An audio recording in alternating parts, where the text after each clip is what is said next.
¿Y a qué hora?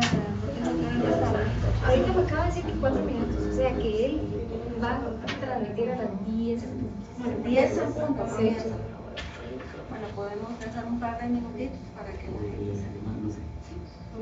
Así se lo va a poner. Listo, estamos. Aquí yo reviso.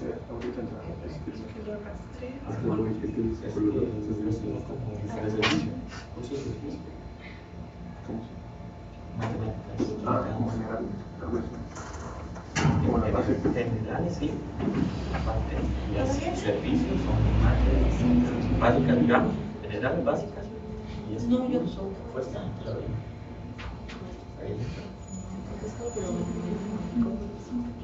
Siempre he estado como que lo voy a mandar ahorita para darle una pincelada al estudiante. ¿Quién se lo da? Y Tobía. Sí. Y otro grupo que lleva Ricardo, un muchacho que se llama Alba. Pero entonces ahí no, Elisa no se ve, porque se ve en la... Es que la cámara que está funcionando es esa. Entonces sí se ve su mensaje. O sea, me envía como una foto de la cabeza. Y aquella no se enfoca para que te viera de frente. Ya se está transmitiendo. ¿Ya? Sí, se ve. Ah, ya. No llega como a una central o... Voy a apagar y a ver si se ve algo. Sí, dale. A ver, Sí, no, para preguntarle más. para ver. Está un poco retrasada la transmisión, entonces dale por ahí 30 segundos. Hicimos la Si te prueba. pones un poquito más adelante. Ahí va, sí. Ahí. Ah. Ah, Ahí sí, te ves sí, como, sí. sí, como este costado. Ah, bueno, perfecto. Ahí o te puedes un poquito más adelante, tal vez movemos la mesa. Como acá. Sí, ahí te ves. Perfecto. Un poquito la mesa para que...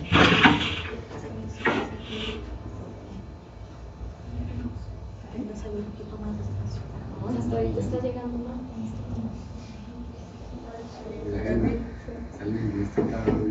No, no se va.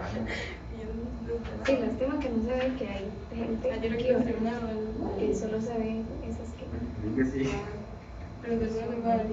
Se ve hasta No, más. pues así, bueno, no. Más bien pases el primer asiento. Ahí de primero. Me muestra el orgullo de la maestría, por favor. Exacto.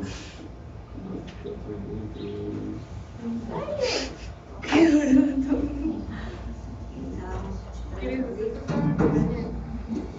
¿Te ves fuerte esa cosa, verdad? Sí. Oye, Sí, sí. Sí, no, Sí, sí, ya yo vi, sé. ya lo vi que también. ¿Qué? Yo dije que ¿Qué? nada, Cris. ¿Eso tú crees? ¿Por qué? Ya lo agarré. Yo dije que nada, Cris. No, pero solito le cantó. ¿De qué año son ustedes? Tercero. ¿De tercero? Bueno, ser otros. No sé. No se presentaron. Hay de varios. Y primero. Ah, No se presentaron. excelente. ¿Y si qué? Es más, yo sé que Tengo un curso en tercero No, y ¿y otro qué? en segundo. Entonces, por eso digo segundo. No, no, primero. No, aquí. Se escuchó al final de ella. 5 personas. Se escuchó al final de ella. Sí, se quedó arreglando. ¿No vieron? Y Oscar. Yo creo que venía escuchando más. Sí, Oscar.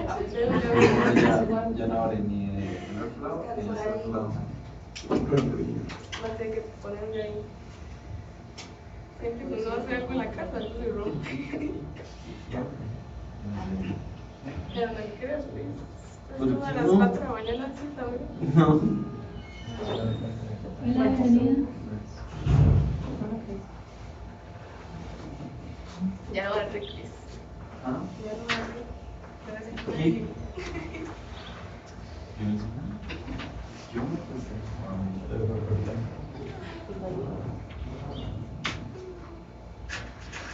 ¿Qué?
¿Qué 5?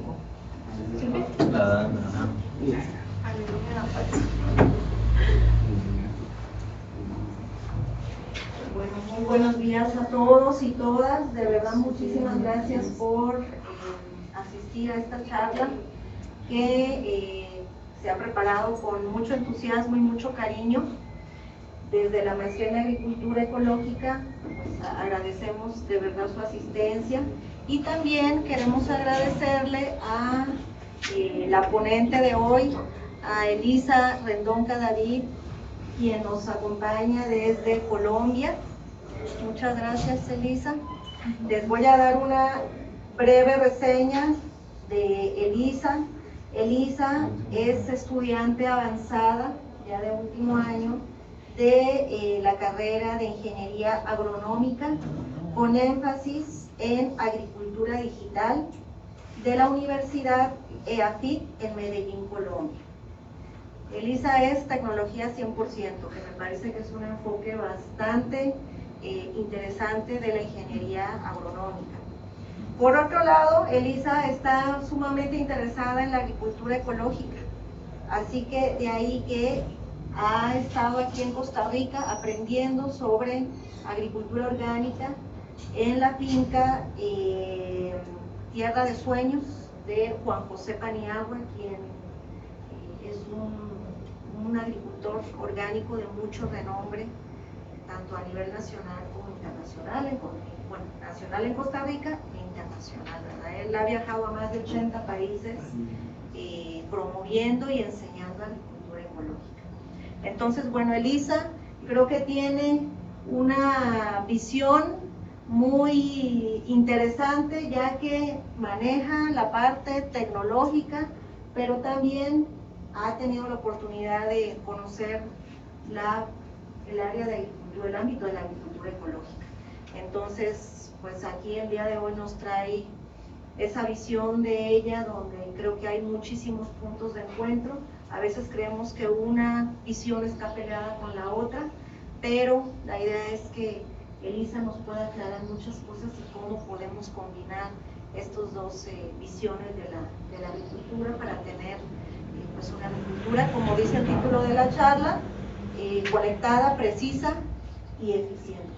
Así que muchas gracias, igual a las personas que nos siguen por Facebook Live de la Maestría en Agricultura Ecológica, muchas gracias por su atención en esta mañana. Bueno, Elisa, todo tuyo. Muchas gracias, Marta, por esa introducción, por la invitación. Para mí es un honor estar aquí en la Universidad Nacional. También porque hablando con Marta nos dimos cuenta de que este es un enfoque de agronomía muy tradicional, contraste a la tecnología que yo aprendí durante mi carrera. Entonces, mi intención aquí es darles un pincelazo, que se abran la mente a las posibilidades de las cosas que realmente se pueden hacer, que hay de todos los niveles, desde lo más sencillo hasta lo más complejo, desde lo más económico hasta lo más costoso. Entonces yo quiero darles como una gama de tecnologías para que ustedes sepan que hay muchas cosas por hacer, incluso muchas cosas por innovar. Esto todavía no se ha terminado de inventar, y ahí es donde venimos nosotros a terminar de inventar y a seguir experimentando. Pero para saber cómo llegamos hasta esta tecnología, quiero llevarlos a cómo empezamos con todo esto. Entonces quiero hablarles un poco de las eras de la agricultura. Hace aproximadamente 12.000 años el ser humano empezó a hacer agricultura.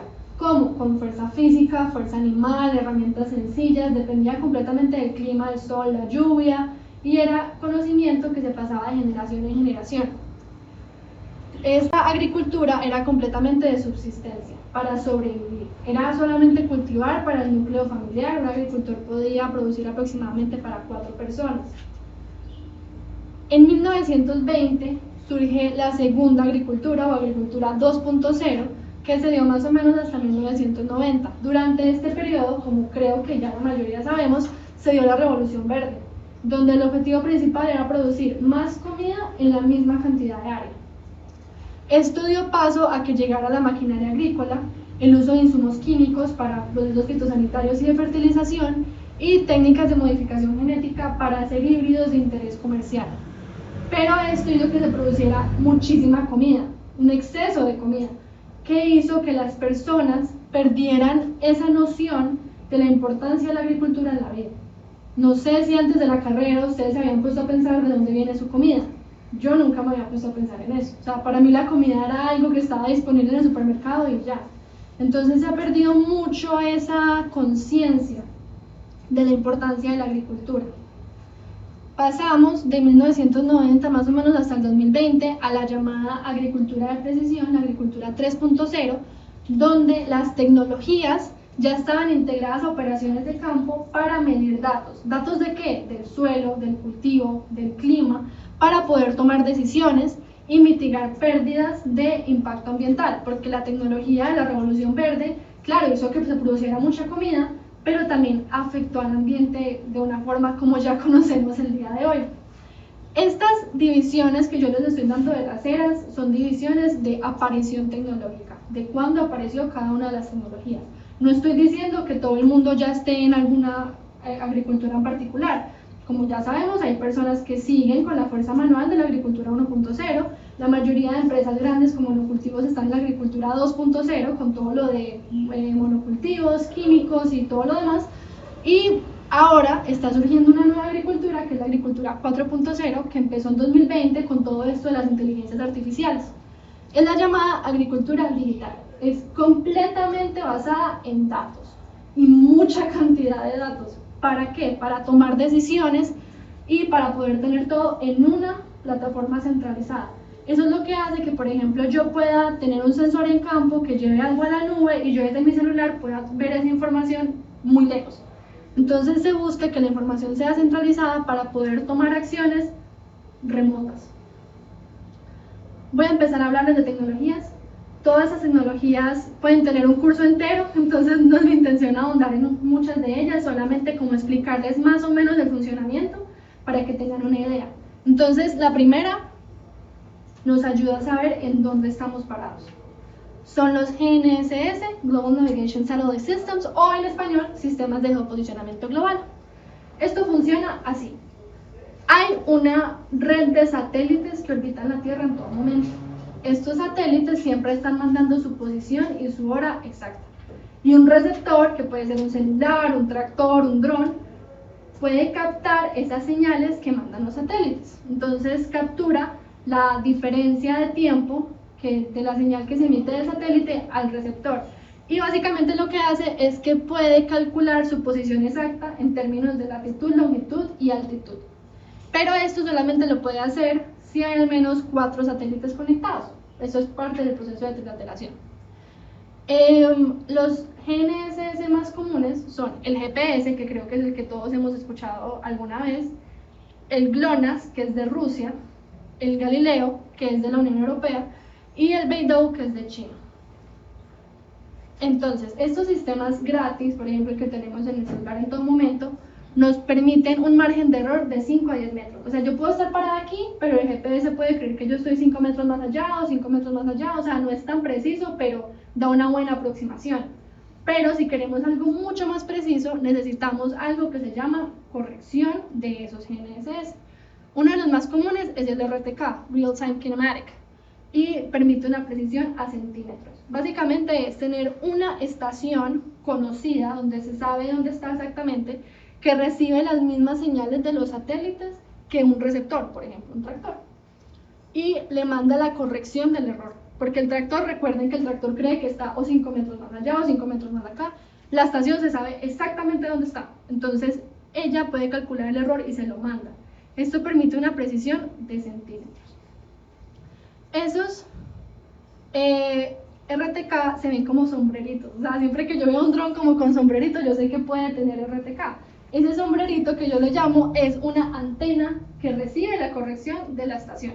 No todos los drones que tienen eso tienen RTK porque, como les menciono, requieren una estación, pero significa que lo pueden llegar a tener. Pero estas correcciones y estas coordenadas necesitan un sistema de referencia, que el más común es WGS84.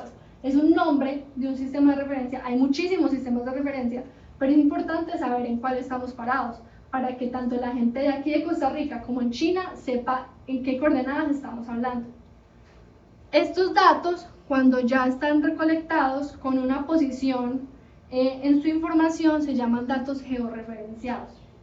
Y aquí es donde pasamos a la segunda tecnología, los GIS, que son sistemas de información geográfica. Les digo GIS y estos nombres en inglés porque son las formas más comunes de encontrarlos en la literatura. Si alguno tiene interés, puede buscar estos nombres y les va a salir más información. Estos GIS lo que hacen es trabajar con esos datos georreferenciados para capturar, almacenar, manejar, analizar y visualizar y hacer muchísimas cosas. Por ejemplo, yo con un GIS puedo hacer mapas, puedo mirar de forma interactiva esos datos que acabo de recolectar, puedo mirar la variabilidad en el tiempo de esos datos, en el espacio. Los más usados son ArcGIS y QGIS. ArcGIS es pagando, es comercial, tiene muchísimas funcionalidades y se usa por los expertos en el tema. QGIS es gratis, se puede utilizar por cualquiera de ustedes, incluso si no saben del tema, se puede descargar, hay muchísima documentación, es de acceso libre, entonces simplemente es buscar cómo funciona QGIS y les va a aparecer un montón de tutoriales, se lo aseguro. Cuando hablamos de un GIS hay que tener dos cosas claras, los formatos que maneja el GIS. Entonces tenemos, primero que nada, un vector. Un vector es un objeto con límites definidos. Hay varias formas que puede tomar un vector. Por ejemplo, puede ser un punto, un polígono, una línea. Aquí les traigo un ejemplo de clase. Este polígono lo que hace es delimitar la zona que se estaba estudiando. Y cada uno de los puntos rojos era una toma de muestreo. Lo interesante de los vectores es que permite tener una tabla de atributos asociada. Entonces, digamos, este punto, yo puedo buscarlo en la tabla y me dice qué valor tiene cada uno de esos muestreos. O por ejemplo, el polígono, yo con eso puedo sacar perímetro, área, entonces permite como un reconocimiento del terreno mucho más sencillo. Puede que no sea exacto, pero es una muy buena aproximación. Un archivo de vector es lo que también se conoce como un shapefile y tiene 6 componentes. Los 6 les digo porque ha pasado que los separan o los eliminan y ya deja de funcionar el vector. Entonces tiene que tener los 6 componentes y para abrirlo en el GIS se utiliza el punto .shape. Pero por ejemplo este DBF guarda la tabla de atributos y uno puede coger ese archivo y pegarlo en Excel y modificarlo como uno quiera también. Este es un ejemplo de un mapa que hicimos en clase con vectores. Esto básicamente uno hacía el vector para mirar los tipos de coberturas de un municipio en Colombia. Entonces, que el agua, el pasto, la plantación forestal, entonces es más fácil ver así formas que ver de pronto una imagen satelital con todas estas coberturas y uno no sabe realmente dónde está el límite.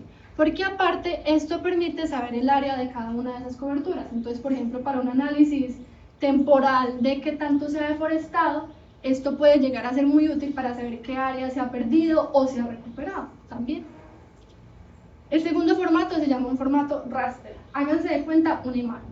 Permite ver la variabilidad durante todo el terreno. Y está compuesto de píxeles, que son esos cuadraditos que se ven cuando uno le hace zoom a una imagen. Cada píxel tiene un valor numérico y permite hacer operaciones entre capas. Por ejemplo, aquí les traigo un mapa promedio de conductividad eléctrica que se sacó del mismo lote, se tenían varios mapas de conductividad y se puede hacer un promedio para ver así en general. Este es un archivo GeoTIFF o puede ser JPG. El geo del TIFF significa que son datos georreferenciados. La forma más común de obtener un raster es por medio de la teledetección. La teledetección o sensórica remota indica que no hay contacto directo entre el sensor y el objeto que se está midiendo. Los más comunes se puede decir que son los satélites, que hay dos tipos de satélites. Los pasivos, que lo que hacen es que el sol emite la energía que rebota en el objeto y el satélite recibe esa energía que rebota, o el activo, que el activo directamente emite esa energía. Hay satélites de acceso gratuito, no todos son pagando. Está por ejemplo el Sentinel y el Landsat, que tienen mucha gama de bandas que permiten hacer mucho tipo de análisis. ¿Pero análisis de qué? ¿qué es lo que me dan esas imágenes? Pues lo que me dan es la radiación electromagnética de los objetos. Cada objeto tiene lo que se llama una firma espectral, que es lo que siempre está reflejando. Es la razón por la que las plantas son verdes, por ejemplo, reflejan el verde, ¿correcto? Entonces aquí en esta imagen de acá les muestro algunas firmas espectrales de algunos objetos comunes. Podemos observar la vegetación, ahí está en rojito, que absorbe sobre todo en el rojo y en azul. Refleja un poco el verde y refleja un montón el infrarrojo cercano. Es con estas firmas espectrales que podemos empezar a hacer análisis con lo que llaman índices de vegetación. Los índices de vegetación son operaciones matemáticas entre las capas de las firmas espectrales, porque los satélites lo que hacen es que cada uno de esos colores, por decirlo así, los separan en una capa. Entonces tenemos una capa para el rojo, para el verde, para el azul, para el infrarrojo y muchísimas más. Entonces, con las operaciones matemáticas de esas capas nos podemos dar cuenta de cosas. Por ejemplo, uno de los índices más comunes, que no sé si lo han escuchado alguna vez, es el NDVI. Lo que hace el NDVI es hacer una operación entre el infrarrojo cercano y el rojo. ¿Por qué? Aquí les muestro un comportamiento normal de una planta sana. No todas las plantas son así, pero digamos que por lo general se puede decir que el comportamiento es como les acabo de explicar. Se absorbe más rojo y azul, se refleja un poco el verde y se refleja un montón el infrarrojo cercano. Eso es con una planta normalmente sana, pero si una planta está estresada, por ejemplo, va a reflejar mucho menos el infrarrojo cercano. O si una hoja está muerta, pues va a reflejar todo igual, no va a haber una diferenciación. Entonces, este índice lo que nos da es como una estimación rápida de cómo está el estado del cultivo. Pueden ser valores de -1 a 1. Valores por debajo de 0 ni siquiera son plantas, son agua, suelo, ¿cierto? Y valores cercanos a 1 son plantas fotosintéticamente activas, plantas sanas. Aquí les traigo un ejemplo de NDVI de una zona que estábamos analizando en clase. Podemos ver aquí que está verde, pues diferentes tonos de verde, pero verde, y aquí está algunas partes rojas que indican suelo desnudo. O sea, ¿qué pasó de aquí a acá? Se deforestó. Son cambios que uno puede ver rápidamente con algo visual, como lo es un índice de estos. La resolución que pueden llegar a tener los sensores remotos se divide en varias partes. Lo primero es resolución espacial, que tanto es el tamaño del píxel. El tamaño del píxel puede ser, por ejemplo, 1 kilómetro, o puede ser 1 centímetro. O sea, hasta dónde puedo llegar a hacer zoom y que se identifique el objeto. Está la radiométrica, que es la escala de grises, que es, por ejemplo, está en blanco y negro, hay diferentes tipos de color, porque no sé si saben, pero el color puede transferirse a escala de grises para como poder analizarlo diferente. Tenemos una escala temporal, que es la frecuencia de revisita, por ejemplo, en el caso de los satélites. Un satélite pasa hoy, aquí en esta zona donde estamos, y puede demorarse, qué sé yo, 16 días en volver. Eso es la resolución temporal de ese satélite. Y está la espectral, que es lo que les mencionaba, que las fotos tienen diferentes números de bandas. Tenemos el RGB o tenemos ya bandas multi o hiperespectrales.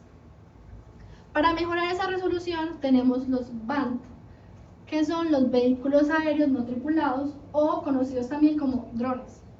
Los drones permiten mejorar casi que todas las resoluciones, porque un dron yo lo puedo volar a una altura mucho menor, entonces el tamaño del píxel va a ser como con objetos más pequeños. O puedo decidir si lo vuelo en la mañana, en la tarde y en la noche, o sea, la resolución temporal también mejora un montón. Y hay drones que pueden integrarse sensores que tienen bandas hasta hiperespectrales. Entonces no hay que pagar suscripción a un satélite súper costoso, sino que uno puede tener otras opciones, ya sea alquilando o comprando un dron de estos. Aquí les traigo un par de ejemplos también que hicimos en clase. El dron se utilizó para mapeo de terreno, se tomaron un montón de fotos, se corrigió la geometría de las fotos y se creó lo que se llama una ortofoto. Aquí se puede observar el terreno como de forma desde arriba. Y también lo bueno del dron es que permite mucha posibilidad de decisión. El dron puede volar de forma autónoma o tú lo puedes manejar también. Entonces tú puedes decidir dónde tomas las fotos, qué tipo de fotos quieres tomar, cuál es tu objeto de interés, por qué estás haciendo el vuelo. Entonces permite hacer muchas de estas cosas. El por qué estás haciendo el vuelo puede ser por varios motivos. Puede ser para aplicaciones de insumos, puede ser para monitoreo, ya sea de conteo de frutos o de plagas o de esto que les acabo de mencionar del NDVI. Hay mucha forma de jugar, por así decirlo, con lo que un dron puede hacer. Por ejemplo, con la ortofoto que se tomó en clase, se hizo un mapa de curvas de nivel. O sea, no solamente es quedarse con las fotos que toma, sino que se puede hacer un análisis posterior. Y como les mencionaba, se pueden acoplar sensores, ya sea térmicos, para mirar la distancia, entonces eso puede mirar la altura de las plantas, ya no hace falta un técnico en campo que la esté midiendo, sino que el dron lo puede hacer. Entonces, como que permite automatizar también muchas cosas y facilitarlas. Yo he visto drones que aplican también microorganismos, no solamente son drones de aplicación de insumos químicos, se puede acoplar a cualquier tipo de insumo también. Y las fotos que se toman de un dron o de una cámara o de donde sea, pueden ser analizadas con computer vision o visión por computador. La visión por computador lo que hace es ver como humano. Uno le enseña al computador a entender qué es lo que ve nuestro ojo al mirar un objeto. Entonces, por ejemplo, uno le dice al computador, no, lo que tú tienes que mirar para reconocer objetos es el color, o la textura, o la forma, el tamaño. Lo bueno de la visión por computador es que puede mirar una gran escala de imágenes y todo es automatizado. Ya no le toca a un técnico mirar imagen por imagen y analizarlo, sino que si el técnico le enseña al computador a hacerlo, todo puede ser hecho muchísimo más rápido. Les voy a empezar a dar ejemplos de cosas que hicimos en clase que me parece muy interesante para poder explicarles como más de la visión por computador. Uno de los componentes principales es procesar bien las imágenes. En este caso era un estudio con una planta, pero vean que está la planta muy centralizada y el fondo como muy grande, entonces se recorta para que solamente quede la planta. Pero aquí el interés era hallar el área de la planta, para no tener que sacarle todas las hojas a la planta y tener que medirlas una por una. Lo que se hace es analizar como todo este contorno de la planta. Para esto había que separarla del fondo. Esto lo hicimos con una cosa que se llama espacios de color. Hay muchas formas de ver los objetos, en RGB, en estos otros que son HSV, LAB, CMYK, entonces hay códigos que ya ni siquiera tienen que hacerlos ustedes porque ya la inteligencia artificial les puede ayudar a hacerlos también, que permiten hacer este tipo de cosas. El humano ya pasa a tomar decisiones, o sea, el computador te puede dar el código si quieres, pero tú eres el que toma la decisión de cuál usar y por qué. En este caso, se eligió este espacio de color que vean que lograba diferenciar muy bien la planta del fondo. Y a partir de ahí lo que se hace es decir, desde esta escala de gris para allá, póngamelo blanco, y desde esta escala de gris para allá, póngamelo negro, para separar por completo la planta del fondo. Eso fue lo que se hizo acá, y acá lo que se hace es jugar, por así decirlo, con la imagen para que realmente quede más cercana a lo que la planta era. Y con eso ya se puede poner una máscara, es como si ustedes hubieran hecho todo en papel, y al final tienen la planta así separadita y la ponen en la foto original, y ahí les queda el contorno total de la planta. Entonces aquí queda el contorno y básicamente lo que se logra es saber el área de la planta. Está en píxeles, pero si yo pusiera una regla en la foto al principio, yo le puedo decir al computador, vea, la regla mide esto, que son tantos píxeles, dígame cuánto mide la planta en centímetros, por ejemplo. Y lo más interesante es que se puede evaluar esa característica en el tiempo. O sea, no tiene que ser como algunos estudios de que tienen que sacrificar una planta para poder medirla y todo esto, sino que puede ser la misma planta durante todo el estudio y ver cómo va evolucionando. Y no solamente con una, con todas las plantas que uno quiera. Tenemos regresión. Básicamente la regresión lo que hace es que predice valores a partir de patrones. En este ejemplo de clase nos daban imágenes de mango con sus respectivos pesos. Y el programa lo que hacía era predecir cuánto era el peso con solo ver la imagen, sin saber el dato del peso. ¿Esto cómo se hace? se entrena el modelo, y para entrenar un modelo hay que tener en cuenta varias cosas. Se coge el set de datos total y se divide en 3: entrenamiento, validación y prueba. Uno, valga la redundancia, entrena el modelo con los datos de entrenamiento. Básicamente uno le entrega 1/3 de las imágenes con los datos del peso, y el computador lo que hace es empezar a decir, bueno, cuando tiene esta forma, tiene este peso, cuando tiene este color, tiene este peso, entonces empieza a hacer patrones. Y luego uno le pasa imágenes de prueba, que son imágenes que nunca ha visto, y aquí es donde se ve lo que predice. Y se puede calcular un error con respecto al valor real, porque el valor real lo conocemos, que el computador no lo sepa, pero nosotros sí. Entonces podemos ver qué tan correcto es lo que el computador calcula, y así coger una imagen de mango en la que nosotros no tengamos el peso y que el computador la pueda calcular. También están ejercicios de clasificación, que yo creo que es lo que más se ve como en las redes, de que uno le toma una foto a una planta y te dice qué enfermedad tiene. Esto básicamente funciona también entrenando el modelo. Uno le pasa fotos, muchas fotos, porque se necesita una gran cantidad de imágenes para poder hacer esto, y el modelo empieza a decir, ok, cuando tiene esta textura como medio feilla puede ser esto, cuando está verde del todo puede estar sana, entonces empieza a identificar todas esas características. Como les he mencionado, las características pueden ser textura, color, forma, hay muchísimas. Entonces ya sea que tú se las des directamente al computador o que las identifique, lo que hace es clasificar en diferentes clases, valga la redundancia. Y aquí les tengo la palabra Big Data, porque se necesitan muchos datos. Es una agricultura completamente dependiente de los datos, ya no se puede solamente con 2 imágenes y listo, se necesita entrenar con miles de fotos. Por ejemplo, vean, en este ejercicio, que era un ejercicio súper cortico, se necesitaban 4000 fotos. No nos pusieron a nosotros a tomarlas porque ya existen datasets en línea, esa es la ventaja. Con todo esto interconectado que tenemos en el mundo, alguien que suba un set de datos en la India y lo ponga público, yo lo puedo utilizar. Entonces eso permite mucho y facilita mucho toda esta parte del entrenamiento de modelos. Otro tipo de clasificación puede ser utilizado para identificación y conteo. En este ejercicio de clase teníamos estas 5 plagas que afectaban el arroz, y nosotros se lo pasamos al computador. Ahí sí no le dijimos busque esa textura, busque este color, no, el computador identificó solo que eran los patrones que hacían que estos insectos fueran diferenciados. Y luego se le pasaban fotos de arroz y él decía, yo estoy 99% seguro que es esta plaga. Y eso te da un margen también de precisión, porque él no siempre está 100% seguro. A veces los insectos se pueden parecer mucho entre sí, entonces te puede decir, yo estoy 60% seguro.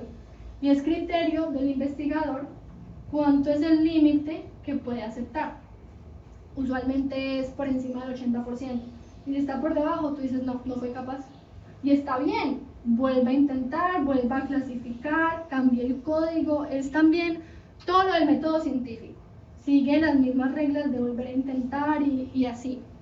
Pero si yo no solamente quiero saber qué plagas están presentes, sino que quiero saber por qué y quiero predecir cuándo va a aparecer la próxima plaga, necesito datos climáticos. Y aquí es donde entra el IoT, el Internet de las Cosas, Internet of Things. Esto básicamente es un diálogo entre los componentes que están interconectados. Permite la recolección y el análisis tanto en tiempo real como más adelante. Y tiene básicamente estos componentes. El mundo físico, campo, donde están todas las plantas, el suelo, el clima. Sensores de todo tipo, de humedad del suelo, de temperatura y humedad, de conductividad eléctrica, pluviómetros para medir la lluvia, de todo tipo de sensores, que le mandan la información a un procesador. Un procesador puede cambiar de diferentes tamaños. Usualmente es un sistema embebido. ¿Qué quiere decir eso? Que uno no lo ve. Como el celular, que tiene algún chip por dentro que uno no sabe cómo es. Pero en este caso se guardan cajas y uno lo puede programar. Ese procesador le manda la información a la red, que puede ser Wi-Fi, puede ser comunicación entre procesadores, hay muchísimos protocolos de comunicación que finalmente lo que hacen es mandar toda la información a la nube. Hay muchos servicios de almacenamiento en la nube actualmente. Y de la nube uno puede analizar desde cualquier parte del mundo y decir, no me gustó esto, cambiémoslo. Entonces la nube le puede devolver al procesador para que cambie algún campo. O el procesador puede estar ya programado para que, por decir algo, si el sensor de humedad del suelo mide que la humedad está por debajo de cierto rango, el procesador activa un actuador que son bombas, ventiladores, un montón de cositas que hacen algo, o sea, no solamente miden, sino que actúan, por eso se llaman actuadores, y cambian el mundo físico. Y al cambiar el mundo físico, cambia la medida del sensor y es un ciclo que se repite constantemente. Aquí les quería traer un ejercicio que hicimos en clase, un proyecto final de una materia que se llamaba Sistema Vertical Inteligente. Eran 3 etapas que tenían un montón de sensores y actuadores. Solamente en ese espaciecito de aquí teníamos sensores de humedad del suelo que activaban un sistema de riego debajo de ciertos rangos. Había sensor de luminosidad que si estaba muy oscuro activaba luz LED, pero no solamente de un color, definimos rangos. Que si estaba completamente oscuro la activara morada. ¿Por qué morada? Porque morado es azul más rojo y ayuda a la actividad fotosintética de las plantas. Pero si estaba en otro nivel, entonces que la activara anaranjada. Íbamos cambiando con la fisiología de la planta los niveles necesarios de los diferentes sensores. También teníamos humedad y temperatura, que si estaba muy caliente activara los ventiladores para que la planta tuviera cierta frescura, y que si la humedad estaba muy por encima también los activara para que la capa limítrofe, no sé si recuerdan qué es, pero en la hoja, en la parte superior, hay como una capita de agua, que si está ahí la planta no puede evapotranspirar, y básicamente si no puede evapotranspirar no crece. Entonces el ventilador lo que hacía era quitar la capa limítrofe para que la planta pudiera seguir evapotranspirando. Esta era la parte interna, como simplificada, de todos los sensores que conectamos. Ustedes pueden ver un montón de cablecitos que cada uno llevaba a los diferentes sensores, y lo que quería que vieran aquí es el procesador. Vean que es pequeño, o sea, realmente es algo así muy pequeño que no es como pesado ni aparatoso y realmente es muy fácil de manejar. Esto se puede conectar con la nube para visualizar los datos así, en tiempo real. Entonces, uno en clase jugaba con esto. Uno le podía aplicar agua a las plantas y ver cómo iba cambiando la humedad, o podía soplar, o podía jugar un poco con la luz, lo tapaba el sensor de luz y se prendían las luces. Entonces era como muy bonito ver así en físico cómo van cambiando las cosas en el mundo físico al cambiar los sensores. Y estos datos se pueden tanto visualizar en tiempo real como almacenar en tablas, en todos los formatos que quieran, y eso se puede utilizar para predecir, como les había mencionado, lo de las plagas o las enfermedades, pero también se puede utilizar para modelar. Hay muchas plataformas de modelado, una de ellas se llama DSAT.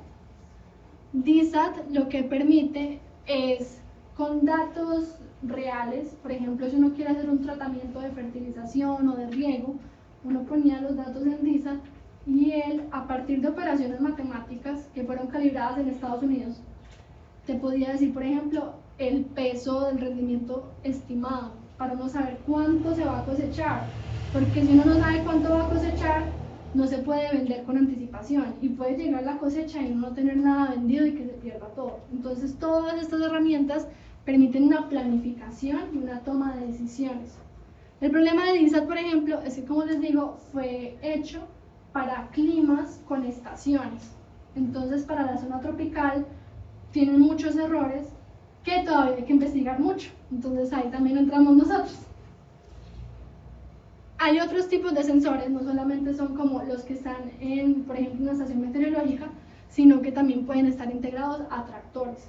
Por ejemplo, este sensor lo que hace es, eso es una cosechadora, y lo que hace es ir recibiendo, por ejemplo, los granos. El grano pega contra un sensor de impacto y puede medir el rendimiento real que se está cosechando en ese momento. Entonces eso permite, por ejemplo, hacer mapas de rendimiento, que son muy importantes en la agricultura de precisión. La agricultura de precisión es la aplicación diferenciada de un manejo agronómico, porque en la agricultura 2.0, en lo que se maneja la mayoría de cultivos en este momento, lo que se hace es que se cogen muestreos en zigzag y se aplica uniforme a toda la parcela. Pero uno no sabe realmente cómo es la variabilidad, tanto espacial como temporal, de esa parcela. Yo no sé si en las lluvias se comporta diferente un nutriente que otro, o si en este punto hay más nutrientes que allá, o sea, nunca se ha medido esa variabilidad. Pero aquí lo que se busca es medirla para saber cuándo aplicar, en dónde y cuánta cantidad. Estas tres preguntas son la base de la agricultura de precisión. Y lo que se busca es maximizar la producción según el potencial del lote, porque hay lotes que por mucho que tú les apliques y les apliques no van a crecer más. Hay otros lotes que tienen mayor potencial, que entre más les apliques más van a crecer. Es entender ese potencial entre los lotes para minimizar costos económicos, porque si yo a ese lote que no va a crecer más le aplico y le aplico y le aplico, voy a estar gastando dinero en algo que no me va a dar la producción que yo espero. En cambio, si en el lote que tiene más potencial de crecer yo le aplico y le aplico, al final la cosecha va a ser mucho mayor y se va a poder balancear ese flujo de caja un poco. También lo bueno es que se permiten ajustes automáticos. O sea, yo no tengo que estar en el tractor, por ejemplo, cambiando una perilla para ver porque en esta zona hay que cambiar la tasa. No, eso se llama tasa variable y se cambia automáticamente. Este es como el ciclo de la agricultura de precisión. Podemos ver que empieza con una cosechadora o pues con otras formas de medir el rendimiento. Se hacen mapas de rendimiento, se analiza el suelo para hacer mapas de aplicación. ¿Por qué? Porque el rendimiento ¿de dónde viene? Del suelo. Y si mi suelo está mal nutrido, entonces tengo que aplicarlo correctamente para esperar que el rendimiento sea mayor. Luego se hace toda la aplicación con tecnologías, como les menciono, que van cambiando la tasa de aplicación según sea necesario y se vuelve a empezar, se vuelve a medir el rendimiento para seguir mejorando. Es un ciclo constante. Siempre busca mejorar la producción, minimizar los costos, tanto ambientales como monetarios, para ayudar realmente al productor. Pero la pregunta es, ¿cuándo se justifica la agricultura de precisión? Pues hay dos variables que hay que mirar: la magnitud y la variabilidad, que tiene que tener un coeficiente de variación de más del 30%. ¿En qué sentido? Por ejemplo, digamos que tanto A como B son un lote, un solo lote. Veamos que en A hay una división de que en la parte roja es 1 tonelada por hectárea y en la parte azul es 4 toneladas por hectárea. La idea es sacar el coeficiente de variación entre esos dos números. El coeficiente de variación tiene que ver también con la desviación estándar y mirar si es mayor al 30%. Si sí, vamos bien. Pero por ejemplo, lo mismo con esta cosa, puede ser el mismo rendimiento pero con una estructura diferente, que es el otro caso. La estructura es esas divisiones entre la variabilidad. Por ejemplo, en el A está perfectamente en la mitad. Un tractor puede pasar por uno perfecto y luego pasar por el otro sin ningún problema. En cambio en B, vean que los cambios son muy repentinos. A un tractor le queda un poco complicado poner aquí 1, poner aquí 4, poner aquí, como que esa transición tiene que tener una tecnología mucho más especializada y puede tener errores, puede tener como una especie de retraso, porque el tractor no es capaz de hacer así como cambios instantáneos, sino que tiene un periodo también de transición. Eso es lo que se conoce también como índice de oportunidad. El índice de oportunidad tiene que ver con el nivel de la tecnología y si realmente es capaz de hacer los cambios cuando los necesita hacer o qué tan grande es el retraso.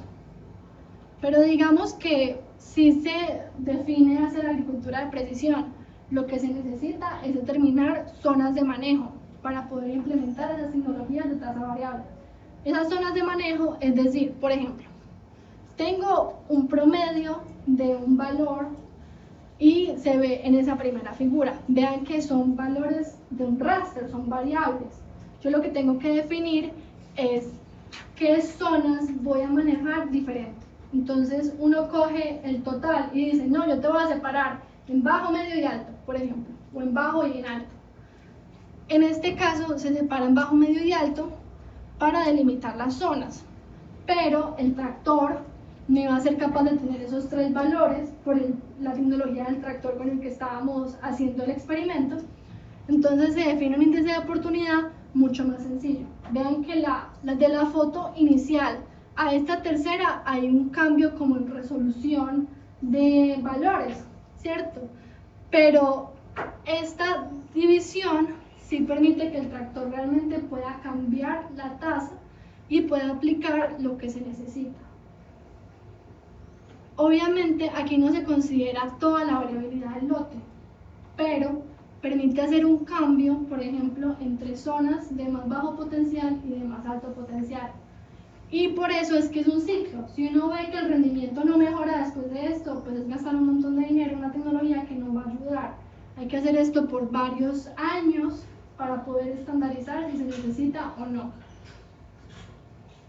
Y los posibles usos no solamente son en la aplicación de insumos, son por ejemplo en arado, en enmiendas, en siembra. Uno puede cambiar la densidad de siembra con sembradoras de traza variable. Se tiene también para insumos líquidos, fertilización, riego, y no solamente tienen que ser insumos químicos. Como les había mencionado, yo he visto drones que aplican microorganismos, he visto sistemas de riego que aplican estiércol de vaca. O sea, realmente las tecnologías se pueden adaptar a lo que uno quiera hacer. Y aquí es como lo que más me gusta a mí de pensar en un futuro, como todas esas tecnologías pueden servir también para toda la parte de agricultura ecológica. La tecnología de tasa variable puede hacerse de 2 formas. La primera es basada en mapas, que es con el mapa de rendimiento que saca la cosechadora, pasársela al tractor como todo lo que uno quiere que aplique. Y el tractor lo que hace es aplicar según el mapa.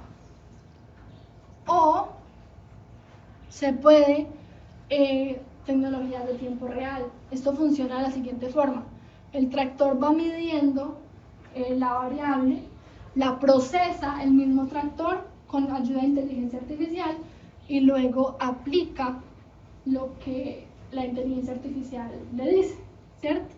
Por ejemplo, en este caso se hizo un estudio de que estaban aplicando herbicidas para diferentes arbences. Entonces lo que hacía era detectar las arbences con visión por computador, como les expliqué ahorita, las separaba y luego ahí llegaba y aplicaba, en este caso, un herbicida. Pero también he visto casos de otras cosas que aplican, por ejemplo, láseres. No sé si han visto esa tecnología china, que donde van viendo el arbence, van mandando un láser que llega justo a donde se necesita. Entonces no siempre tiene que ser con herbicidas.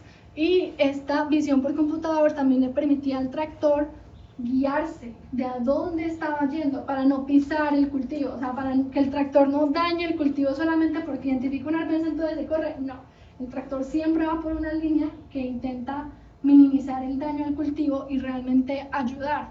¿Esto en qué ayuda? Por ejemplo, labores de deshierva, que eso es muchísima mano de obra. Entonces esto puede ayudar a automatizar ese tipo de procesos de campo. Perdón, Elisa, ¿el láser mata a las hierbas? Sí.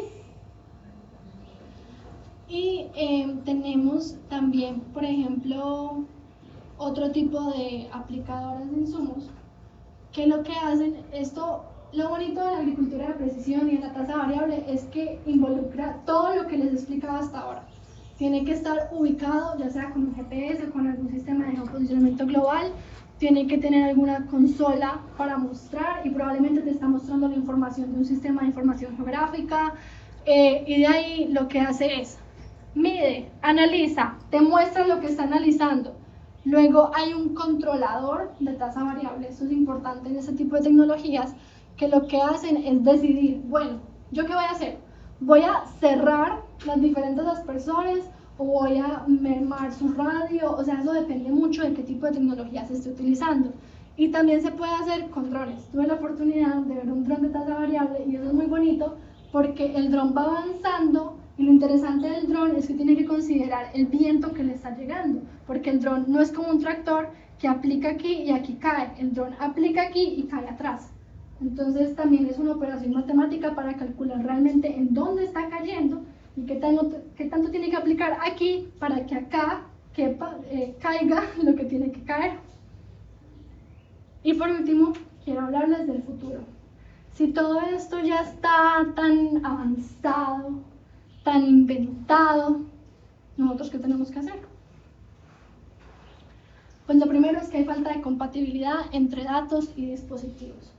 Por ejemplo, si uno compra un tractor de John Deere, pero tiene una plataforma de otro tipo de cosas, a veces no hay compatibilidad, a veces yo no puedo mirar los datos, o me cobran un montón para poder mirar los datos de un dron que compré. Entonces falta mucho como esa parte de poder coger datos de aquí y analizarlos acá. También hay falta de conectividad en zonas rurales. A no todas partes llega luz, a no todas partes llega internet. Entonces hay que mirar otras alternativas, por ejemplo, de conexión de sensores con la nube, que las hay, pero la gente no las conoce, entonces hay que también que capacitar a las personas que trabajan en el campo. Se necesitan técnicos que estén dispuestos a innovar, que no se queden con la agricultura de hace 100 años, necesitamos avanzar, necesitamos también integrar cultivos perennes y de laderas. Porque toda esta tecnología, como pudieron ver, la mayoría es con tractores. Todo está hecho para granos y para plano. Entonces se necesita innovar muchísimo en esto. Y hay barreras económicas, hay alta inversión inicial, sobre todo si estamos hablando de un tractor. No todo el mundo puede comprarse un tractor porque son realmente caros. Entonces hay que mirar cómo hacemos las tecnologías más económicas, cómo aplicamos las tecnologías a la agricultura orgánica. ¿Cómo hacemos que un agricultor en una ladera también pueda verse beneficiado de este tipo de tecnologías? Y ahí entramos nosotros. Aquí como futuros profesionales siento que realmente es un área en la que podemos crear redes de apoyo, hacer cosas muy grandes juntos. Y les quiero dejar esta última frase. La tecnología como instrumento, la productividad como meta y la seguridad alimentaria como objetivo. No podemos dejar el objetivo de lado. Hay que hacer que todos puedan comer. Eso es lo que realmente importa de la agricultura, que puedan comer sano, que puedan comer cultivos de calidad. Porque si solamente estamos haciendo tecnologías para ganar dinero, pero estamos contaminando un montón de personas, o le estamos dando toda la comida a alguien, pero alguien no tiene que comer, estamos perdidos. Hay que buscar la seguridad alimentaria de todas las personas que podamos. Y eso es todo. No sé si tienen alguna pregunta, alguna observación. Sí. Muchas gracias, Elisa.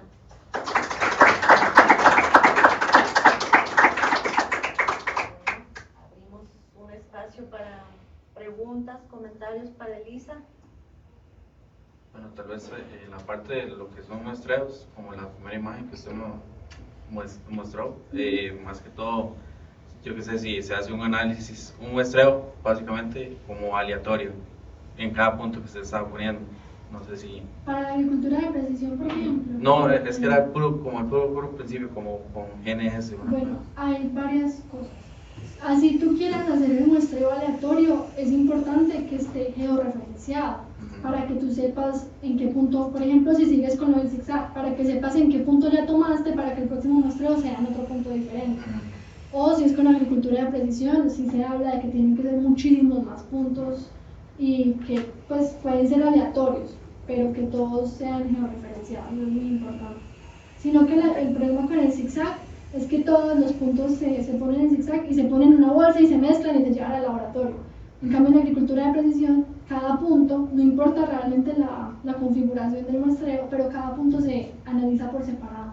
Entonces realmente permite saber, ok, donde está sentada ella hay fósforo de tanta cantidad, donde estás tú hay otra cantidad de fósforo, entonces permite hacer esos tipos de análisis. No sé si eso responde a tu pregunta. Sí.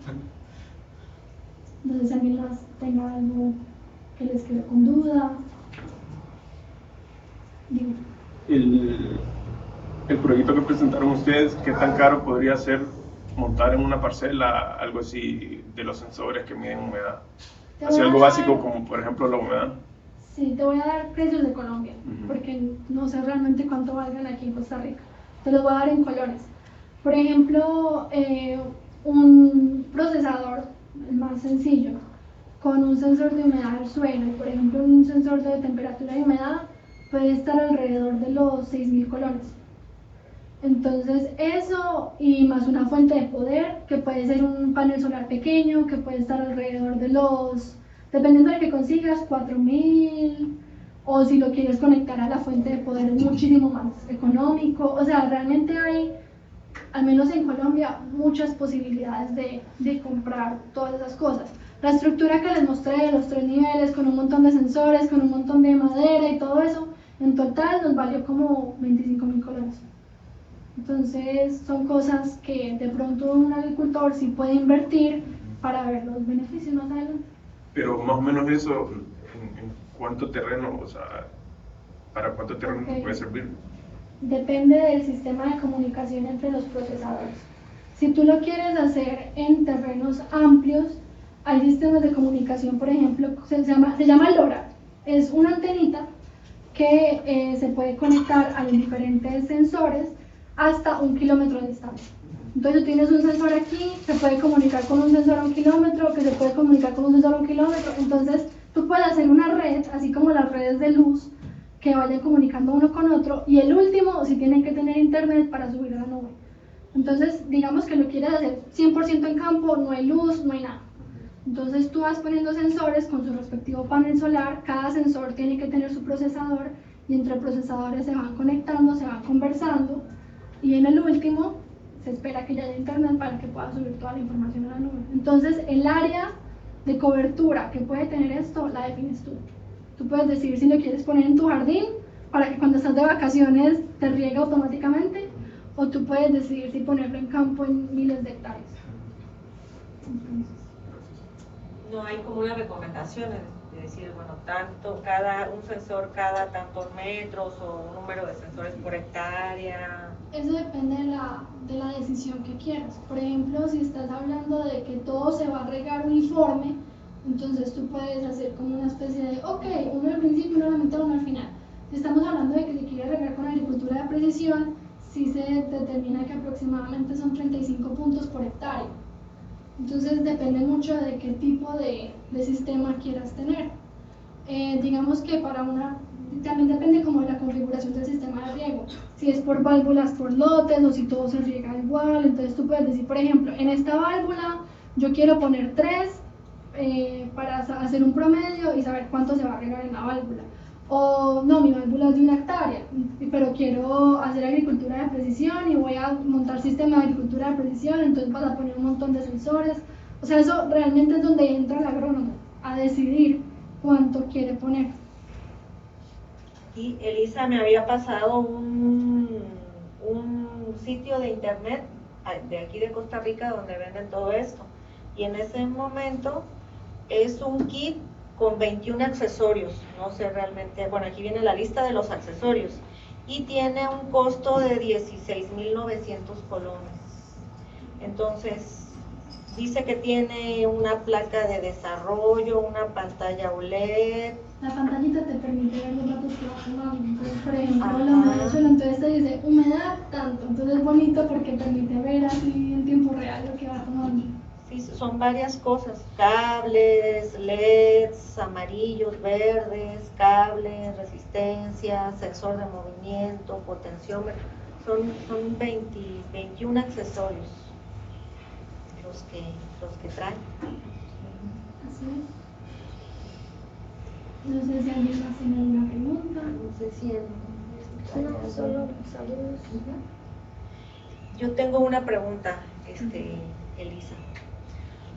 Bueno, aquí en Costa Rica y creo que en muchos países de Latinoamérica, un porcentaje muy alto de los agricultores son pequeños, digamos entre 1, 2, 3 hectáreas.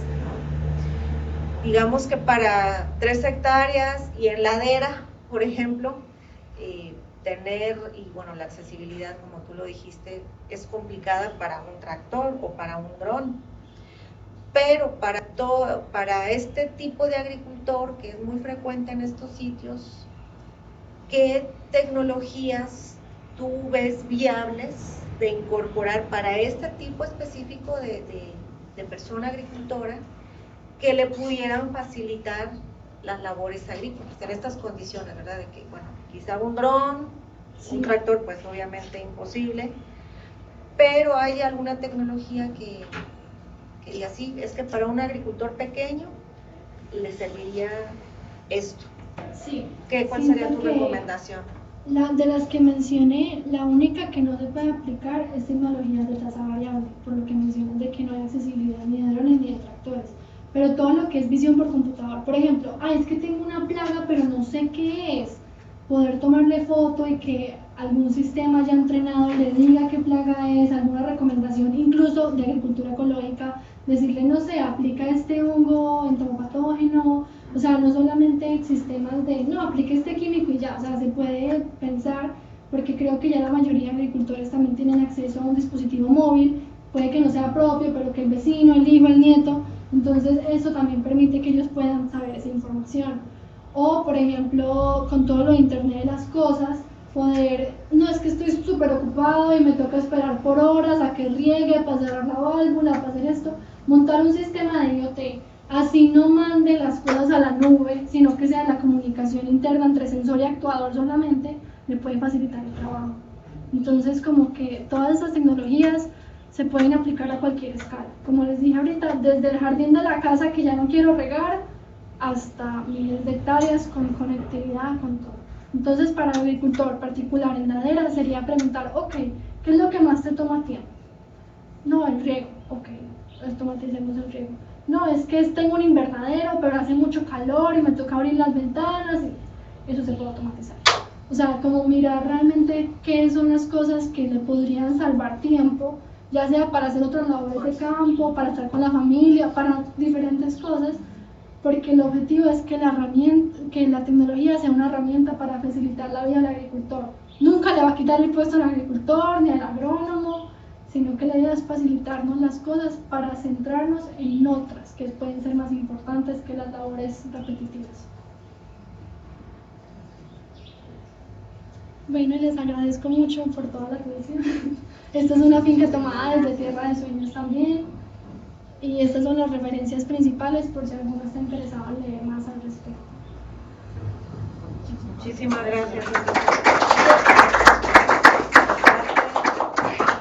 De la maestría en agricultura ecológica, le hacemos este regalito con mucho cariño en agradecimiento a tu charla. Gracias, Elisa. Bueno, pues muchísimas gracias de verdad por acompañarnos. Pues estamos. Ahí en la primera diapositiva queda mi correo. Si les surgen dudas más adelante, lo voy a volver a devolver. Bueno, mientras voy devolviendo, voy hablando. Me pueden escribir cuando quieran, de cualquier duda que tengan. Si no entienden, si están estudiando por su cuenta y tienen preguntas, a la orden. Estamos aquí realmente para ayudarnos. Y este mundo hay que mejorarlo. ¿Y quién más que nosotros, empezando por este tema de la agricultura? Muchas gracias, Elisa.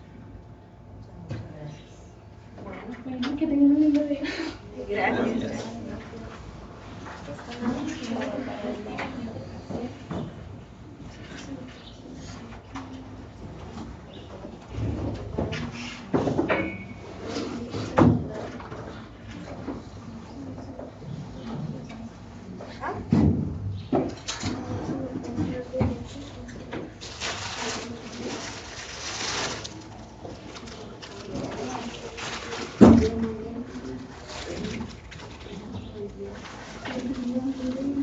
Sí,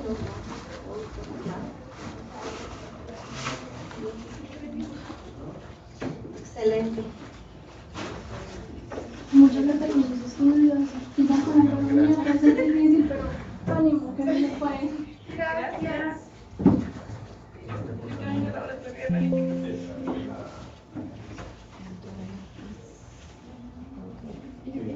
¿Estás?